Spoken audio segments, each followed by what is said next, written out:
뷔페를 가기 전에 소화제를 항상 스타일이 네. 많이 먹기 위해서 효과가 있을지. 이런 증상이 있을 때 소화제를 복용하시면 됩니다. 습관적으로 드시는 게 좀 장기간 된다?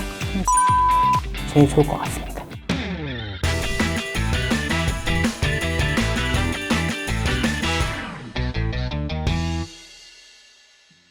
안녕하세요. 저는 고려대학교 구로병원 약제팀 약사 김명래입니다. 저는 복약상담실에서 환자분 상대로 상담을 하는 업무를 주로 하고 있습니다. 일상생활에서 아는 약, 모르는 약, 헷갈리는 약에 대한 궁금증을 해결해주는 양양약 시간입니다. 오늘의 주제는 소화제입니다. 소화제는 소화불량 증상을 개선하는 약인데요. 소화불량 증상이라는 것은 속이 더부룩하다거나 식후 포만감, 조기 포만감, 그리고 속쓰림, 상복부 불쾌감 이런 것들을 말하는 거고, 이런 증상이 있을 때 소화제를 복용하시면 됩니다. 소화제 종류가 어떤 것들이 있는지 먼저 말씀드릴게요. 소화제는 소화효소제, 위장관 운동조절제, 가스제거제, 제산제, 이담제 등이 있습니다.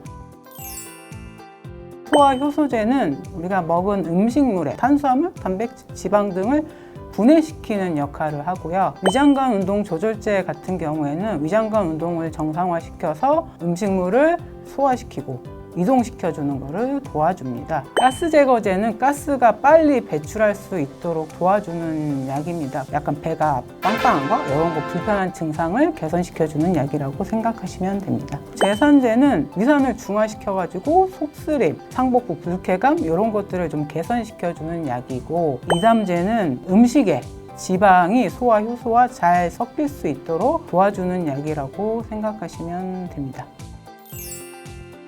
동생이 좀 뷔페를 가기 전에 소화제를 항상 스타일이 네. 많이 먹기 위해서 효과가 있을지. 어떤 소화제를 먹느냐에 따라 다르기는 한데요. 일반적으로 소화 효소제 같은 경우는 식후에 복용하는 게 좋고, 위장관 운동 조절제 이런 거는 식전에 복용하시는 게 가장 좋기는 합니다. 근데 제품마다 이게 또 복용하는 시간이 좀 다 다르기 때문에 약의 제품 설명서 확인하시는 게 가장 좋은 방법일 것 같습니다. 소화제 같은 경우에는 한 2주? 약에 따라 좀 다르긴 하지만 2주 이상 복용을 했는데도 증상이 개선되지 않으면 진료를 보시기를 권해 드립니다. 약만으로 해결되지 않는 어떤 소화기계 질환이 있을 수가 있는데, 그 질환의 발견이 늦어져서 치료가 좀 늦춰질 수가 있기 때문에 습관적으로 드시는 게 좀 장기간 된다 싶으면 진료 보시는 게 제일 좋을 것 같습니다. 소화효소제 같은 경우는 위나 장에 가서 작용하도록 코팅된 약들이 있거든요. 그런 약들은 부숴 먹거나 깨물어 먹으면 효과가 없고, 캡슐로 만들어진 약들은 캡슐제, 통째로 복용을 하시는 걸 권장을 해드립니다. 그리고 제산제 같은 경우에는 다른 약들의 흡수를 좀 저해하는 약이다 보니까 다른 약하고 한 2시간 정도 간격 띄고 복용을 하시는 게 좋습니다. 진단에 따라 소화제 여러 종류를 같이 먹는 경우가 있기는 하거든요. 소화효소제나 위장관 운동 조절제를 같이 먹으면 소화를 시키는데 더 시너지 효과가 있다고 생각을 하시면 됩니다. 근데 아마 먹는 시간은 조금씩 간격의 차이가 있기는 할 겁니다.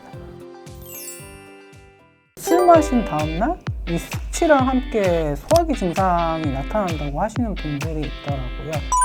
약을 드시는 게 제일 좋으니까 성분이 더 많이 들어있는 게 효과가 더 좋을 것 같긴 하지만, 소화제를 먹을 때 뿐이다, 증상이 개선되지 않는다, 그러면 사실 이게 원인이 있을 수가 있거든요.